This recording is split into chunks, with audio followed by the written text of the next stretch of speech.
Hello to the people of Clever. Today is Sunday, March 28, 2021, and I want to talk about the school bond issue we have here in Clever, Missouri. $2.6 million bond continuation, which is being billed as a no tax increase bond issue. That's not actually true. It's disingenuous at best and absolute falsehood at worst. But let's talk about that for a second here before we go deeper into what the bond's about.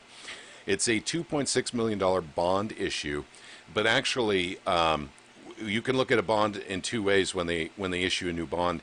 It can be a vertical increase, so your taxes actually go up right now, or you can have a horizontal increase where your taxes stay the same for a longer period of time than they would normally be. For instance, the two bonds we have currently for the high school may be terminating next year for all we know. Because actually, I got to give credit where credit's due.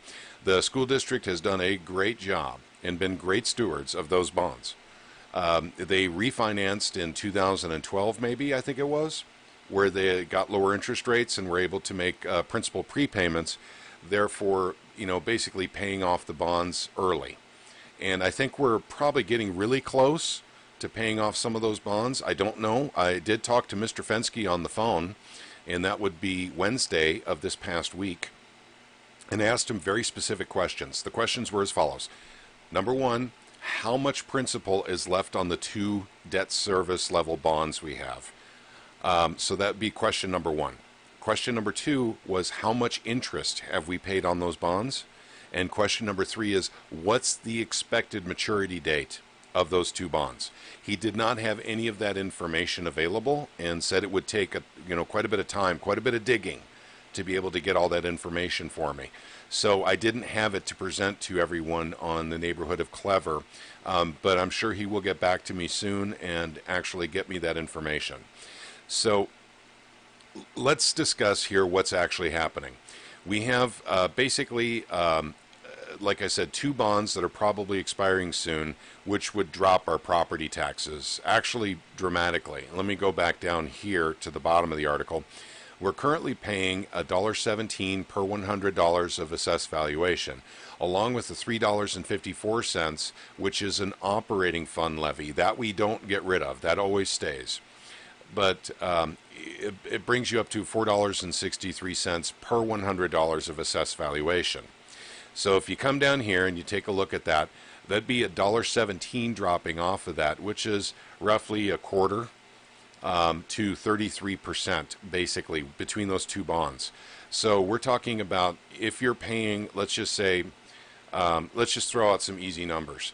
If you're paying $1,000 a year to the schools through your property taxes would go down somewhere between $250 and $333 a year. So that's the kind of drop we're looking at here.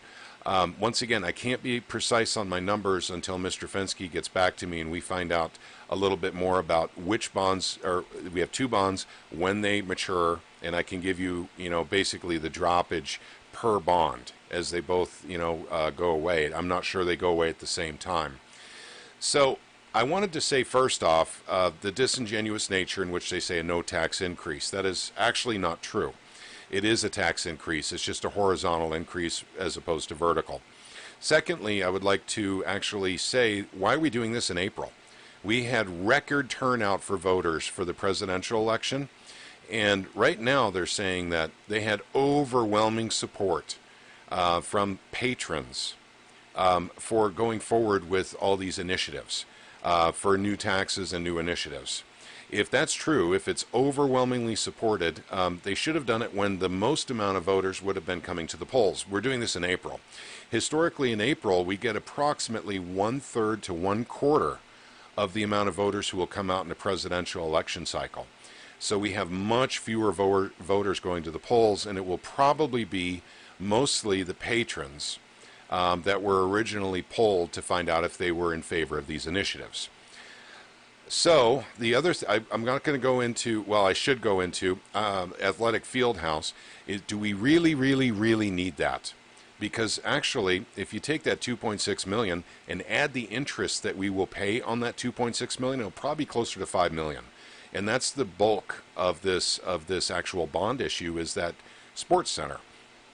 So we're going to pay $5 million for that because we're borrowing the money up front as opposed to saving for it and paying for it when we have the money. So that's something we should all consider. I know that there are other things in this too, HVAC or heating and air conditioning.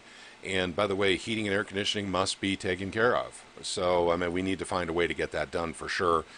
They're talking about cameras and also something to do with intercom systems and stuff. We could visit that. I suggest they come back to us with a different bond, and we can actually take care of things that we have to have.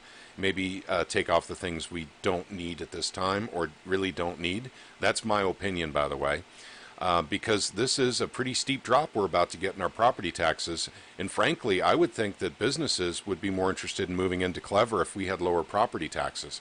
Others can disagree, and that's okay, but I do think that that is one of the things that keeps business out. We're basically a bedroom community here in Clever. We don't have a whole lot of business here. What do we want to do going forward, gang? Do we want to basically be known for having one heck of a sports program in our high school? Or do we want to be known as the one who sends off the most kids to college, most prepared for their future with not only academic knowledge, but all kinds of hands-on skills with woodworking, metalworking? I mean, where should we focus our resources? That's what the conversation we need to have as a community. I personally am not a big fan of actually putting in the sports center, and I think athletic field house. That's my opinion, and I realize there are other people that strongly disagree with me, but I pay taxes here just like you do. My opinion is allowed, just like your opinion is allowed. But I really wish this were done in November when we had the large voter turnout. So we have two disingenuous things happening here. We have, number one, them saying it's not a tax increase. That's not true. It is a tax increase. It's just a horizontal tax increase. And number two, we're doing this in April when we have historically very low voter turnout. And then the most likely people to turn out are the patrons. So those are I suspect, the parents of the kids, that currently are enrolled in the school system.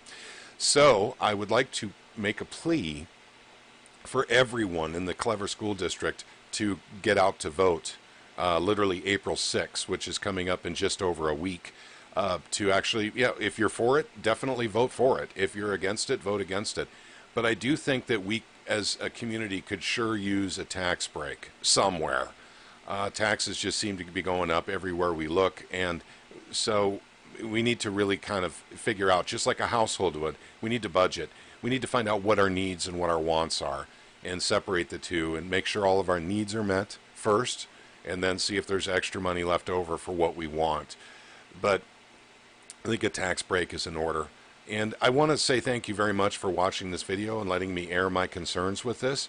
I'm looking forward to Mr. Fensky getting back to me about the numbers on the existing bonds and how much interest we've paid on those bonds. I think we need to know that, because we pay a lot more than people think on these bonds.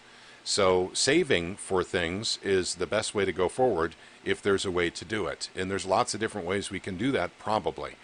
And I think we owe it to ourselves to look into those possible options rather than accumulating more debt, keeping the bonds going forever. Because look at this, gang. There's a lot more planned here. Phase 1 here on this page is literally about the bond issue we're facing here on the 6th. And phase 2 is construction of a new middle school.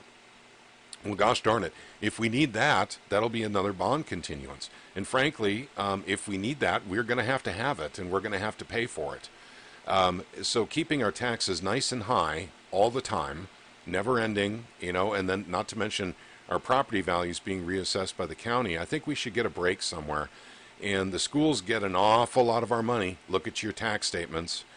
They get probably about 80%, 75 to 80% of our property taxes. And yes, we should pay for the things that we need in our school district, absolutely. But I think we should say no to the wants. That is my opinion, and thank you very much for watching this video. Have a wonderful day, and may God bless you all.